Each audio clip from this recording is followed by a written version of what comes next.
Audio Jungle.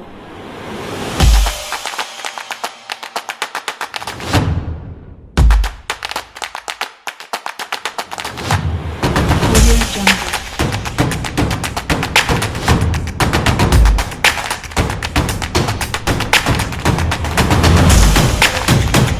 Audio Jungle.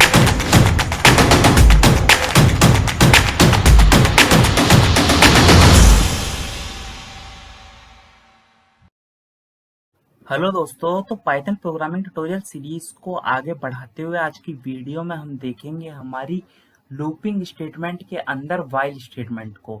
तो सबसे पहला सवाल जो उठता है, अब इसका यूज क्यों कर रहे हैं हम? इफ एल्स का यूज हमें समझ में आ गया था, अगर कहीं इस टाइप का प्रोग्राम आए तो इफ एल्स अप्लाई कर दिया। अब इसका यूज क्या हो गया? तो अब मैं सबसे पहले आप लोगों को इसका यूज समझाता हूँ, ठीक है। उसके बाद में आपको इसका सिंटैक्स दिखाऊंगा, आपको प्रोग्राम बनवाऊंगा, और अच्छे से इस वीडियो को लास्ट तक देखिए, आपके सारे डाउट क्लियर हो जाएंगे क्या चीज है और क्यों है, ठीक है। अगर मैं आपसे कहता हूँ आपको 1 से लेके 10 तक नंबर प्रिंट करने हैं, तो आप कैसे करोगे? प्रिंट, ठीक है, 1, प्रिंट 2, इस तरीके से करने बैठोगे क्या? चलो ठीक है, मैंने मान लिया इस तरीके से करने बैठे आप। आपने डॉट डॉट डॉट डॉट कर करके 10 तक प्रिंट कर लिए, नॉट अ बिग डील, ठीक है। अब मैं कहता हूँ भाई मैंने बढ़ा दिया, अब आपको करना है इस तरीके 100 तक प्रिंट। चलो आपने 100 तक भी कर लिए। अब मेरे को और मैं कहना चाहता हूँ, अब इस तरीके से 1000 तक प्रिंट करने हैं आपको, 1 से लेके 1000 तक नंबर प्रिंट करवाने हैं स्क्रीन पे। तो आप इस तरीके से 1000 बार प्रिंट स्टेटमेंट लिखोगे।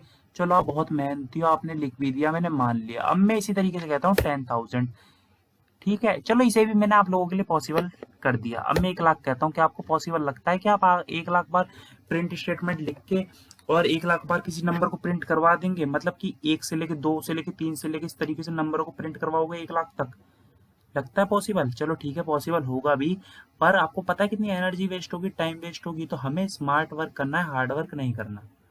हार्ड वर्क मजदूर करते हैं, हमें हमारे में और उनमें बस ये डिफरेंस रखना है कि हम स्मार्ट वर्क करते हैं और वो हार्ड वर्क करते हैं, ठीक है।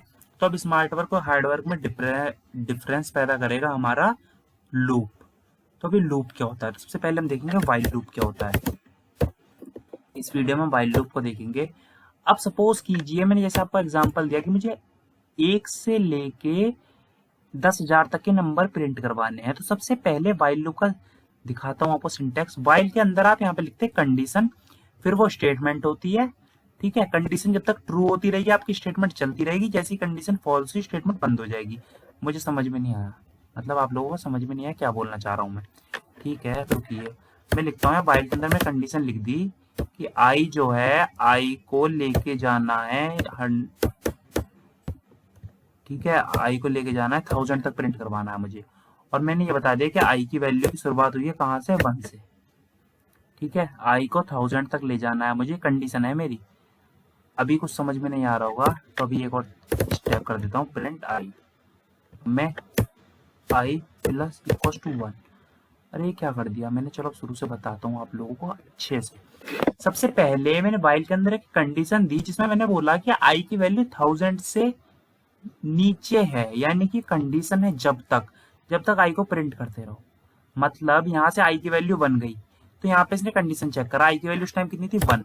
तो इसने चेक करा कि 1 1000 से छोटा है, तो इसने बोला जी हाँ छोटा है। तो इसने बोला ठीक है, तो प्लीज मेरे प्रिंट आई को प्रिंट कर दो जब तक, क्योंकि 1000 से छोटा है और मेरी कंडीशन ठीक है, ट्रू है, तो आई को प्रिंट कर दो। तो आई को यहाँ पे प्रिंट होके आ गया।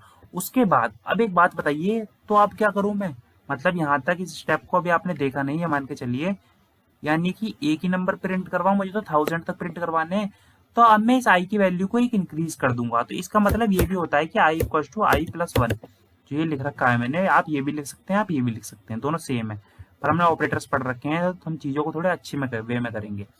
तो ये I equal to I plus 1 करके, अब आई की वैल्यू यहाँ थी 1 आई थी, तो एक इंक्रीज होके ऊपर चली गई 2 हो गई। अब इनने यहाँ पे कंडीशन चेक करी, 2 क्या 1000 से छोटा है? तो इसने कहा ठीक है छोटा है, आपकी कंडीशन ट्रू है, तो इसने फिर 2 को प्रिंट कर दिया, ओके। फिर 2 यहाँ से 3 होके फिर ऊपर चला गया, फिर कंडीशन ठीक है। तो ऐसे कर करके जाएगा 999 तक। और जैसे ही इंक्रीज होके पहुंचेगा 1000, तो ये देखेगा 1000 के 1000 से छोटा है, तो ये हो जाएगी कंडीशन फॉल्स। और ये मुझे 1000 तक नंबर प्रिंट करके दे देगा। जैसे ही कि मैं इसे रन करता हूँ तो देखिए इसने मुझे 1000 तक नहीं 1999 तक नंबर प्रिंट करके दिए हैं, क्योंकि 1000 पे जाते ही कंडीशन फॉल्स हो गई। अगर मैं 1000 पे जाके मुझे कंडीशन फॉल्स नहीं करने, मुझे 1000 तक ही प्रिंट करवाने, तो मैं इक्वल्स टू कर सकता हूँ कि जब तक तुम्हारे बराबर रहे भाई, जब तक प्रिंट कर देना, और जैसे ही बराबर से हट जाए, ठीक है। अब यहाँ पे गया, अब जैसे ही 1000 बन जाता है तो कंडीशन चेक करेगा, फॉल्स हो गई तो कुछ प्रिंट नहीं करेगा। अब मुझे समझ में आ गया व्हाइल लूप मेरा किस तरीके से वर्क करता है। मतलब अगर ढंग में भी समझ में नहीं आया तो मुझे ये पता चल गई है, एक बेसिक नॉलेज मिल गई है अपने व्हाइल लूप के बारे में कि चीजें किस तरीके से वर्क करती हैं।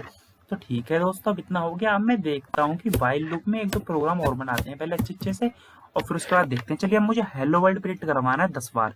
तो सेम आई की वैल्यू देता हूँ मैं, 1 से इनिशियलाइज करता हूँ, लिखता हूँ व्हाइल आई जो है मेरा लेस देन 10 हो, जब तक आई मेरा 10 से छोटा हो।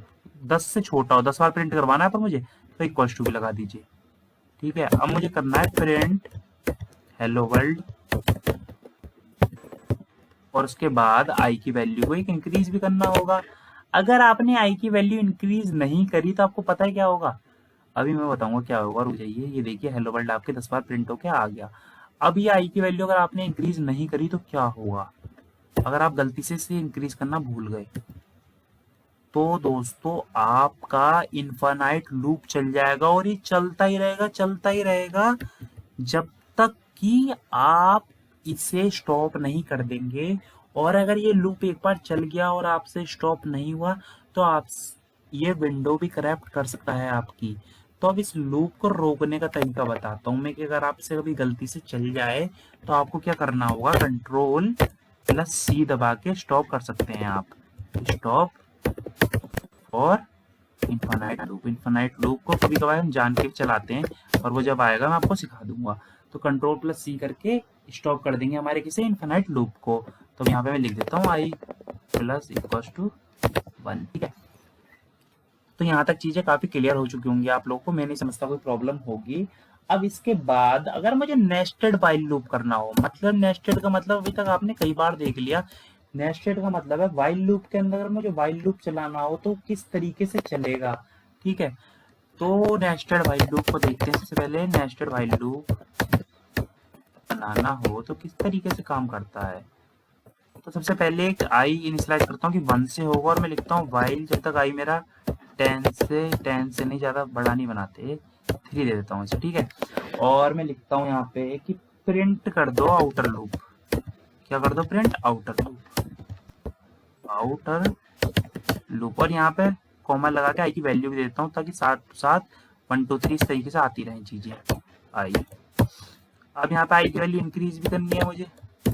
फिर उसके बाद में जे के लिए इनिशियलाइज कर देता हूँ, यानी किसके लिए, नेस्टेड लूप के लिए, इनर लूप के लिए। तो while j is less than to 5, j जब तक मेरा 5 से छोटा है, प्रिंट करते रहो इनर लूप। ठीक है, और यहाँ पे मैं कॉमा लगा के लिख देता हूँ जे। अब मुझे क्या करना है, जे को भी इंक्रीज करना होगा मुझे। अब जब इतना काम हो गया मेरा, अब मैं इसे रन करता हूँ तो मेरा आउटपुट क्या आएगा, पहले रन करके आउटपुट देख लीजिए। पहले इन्हें मैं क्या करता हूँ, इन्हें कमेंट कर देता हूँ ताकि डिस्टर्बेंस ना दिखे मेरी स्क्रीन पे, और मुझे जो चाहिए वही दिखे उस टाइम पे। तो अब मैं अपनी स्क्रीन को यहाँ पे इंक्रीज करता हूँ ताकि आप लोग अच्छे से देख पाएं कि चीजें किस तरीके से प्रिंट होके आई हैं। तो सबसे पहले इसे थोड़ा छोटा कर लेता हूँ। ठीक है, अब देखिए दोस्तों, हाँ मुझे मेरी दोनों चीजें दिखती रहे आंखों के सामने, इसलिए एक सेकेंड, और बस। अब देखिए, सबसे पहले आई की वैल्यू मैंने 1 से इनिशियलाइज कर दी। ठीक है, इसका मतलब आई की वैल्यू यहाँ चेक हुई, कंडीशन चेक हुई कि क्या 1 3 से छोटा है, तो इनने बोल दिया ठीक है, तो ये कंडीशन ट्रू हो गई और यहाँ पे प्रिंट हो गया आउटर लूप 1। अब इसके बाद कहानी शुरू होती है। जैसे ही ये गया यहाँ पे जे इक्वल टू 1 करने के बाद, अब ये तभी बाहर आएगा जब हमारी इस वाले इनर लूप की कंडीशन फॉल्स हो जाएगी, यानी कि जे की वैल्यू 1 हुई, इनर लूप प्रिंट, जे की वैल्यू 2 हुई, इनर लूप सेकंड प्रिंट, जे की वैल्यू 3 हुई, इनर लूप थर्ड प्रिंट, जे की वैल्यू 4 हुई, इनर लूप 4 प्रिंट, जे की वैल्यू 5 हुई, इनर लूप 5 प्रिंट। अब क्या होगा, अब यहाँ से जैसे ही कंडीशन ही चेक करेगा कि अब तो 6 हो गई जे की वैल्यू, तो ये कंडीशन फॉल्स होते ही दोबारा स्विच कर जाएगा इनिशियल कंडीशन पे। अब आई की वैल्यू 1 गई थी, अब आई की वैल्यू 2 जाएगी। आई की वैल्यू 2 जाने के बाद यहाँ पे कंडीशन चेक होगी, ट्रू है। आई की वैल्यू 2 गई, कंडीशन चेक हुई, ट्रू है, तो आउटर लूप 2 प्रिंट हो गया। अब उसी तरीके से आउटर लूप 2 प्रिंट हुआ तो जे की वैल्यू 1 इनिशियलाइज हुई दोबारा से, और दोबारा से 5 बार इनर लूप ऐसे प्रिंट होके आ गया। ठीक है, अब फिर जे की वैल्यू हमारी फॉल्स हो जाएगी 6 आने पे, तो दोबारा से स्विच कर जाएगा शुरुआत में हमारे। फिर वहां से वाइल लूप की जाएगा और 3 तक देखेगा। फिर इनने आउटर लूप 3 मुझे प्रिंट करवाया, और इसी तरीके से फिर इनने इनर लूप 5 प्रिंट करवा दिए। अब इसके बाद क्या होगा, अब इसके बाद जब ये कंडीशन चेक करेगा, बाहर भेज देगा एग्जीक्यूशन, तो ये कंडीशन देखेगा आई की वैल्यू 3 से 4 हो चुकी है, यहाँ कंडीशन फॉल्स हो गई है, कंडीशन बाहर आउटर लूप की फॉल्स है, तो इनर तो चलेगा ही नहीं।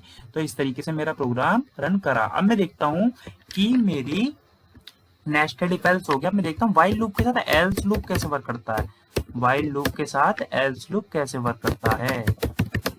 ठीक है, तो सिंपल वही करना है क्या, जैसे यही करके दिखाता हूँ। While a is less than equal to 10, ठीक है, प्रिंट कर दो क्या, ए को। उसके बाद ए की वैल्यू को इंक्रीज कर दो, किससे, 1 से। अब इतने के बाद मुझे क्या करना है, एल्स का यूज करना है यहाँ पे, और सेम उसी तरीके से लिख देना है एल्स वाले पार्ट को। एल्स का मतलब क्या था, वाइल की कंडीशन चलती रही। एल्स का कंडीशन क्या है, वाइल कंडीशन में लिख देता हूँ ताकि यहाँ पे भी आपको पढ़ के थोड़ा समझ में आ जाए। फॉल्स, देन वाइल की कंडीशन फॉल्स होगी, then else part will be executed, then else part will be executed. दोस्तों, आई होप यहाँ तक कोई आप लोगों को दिक्कत नहीं आई होगी। तो इस तरीके से चीजें वर्क करती हैं। वाइल लूप क्या था और किस तरीके से शुरुआत में हमने वाइल लूप को समझा, वाइल लूप की जरूरत क्या थी, और ये सारी चीजें मेरे नोट्स में अच्छी तरीके से लिखी हुई हैं। तो आप इसे एक बार एक्सेस कर लेना नोट्स को, और यहाँ से सब कुछ पढ़ लेना। ठीक है, तो आई होप दोस्तों आपको ये वीडियो पसंद आई होगी। Thank you very much. और ये प्रोग्राम जो है यहाँ पे दोस्तों j=1 लिख लेना आप, ये मेरे से मिस हो गया है। ठीक है, j=1, क्योंकि j को भी इनिशियलाइज कराया, बताना पड़ा कि j की वैल्यू कहाँ से शुरुआत हुई है। तो ठीक है दोस्तों, thank you very much. to change your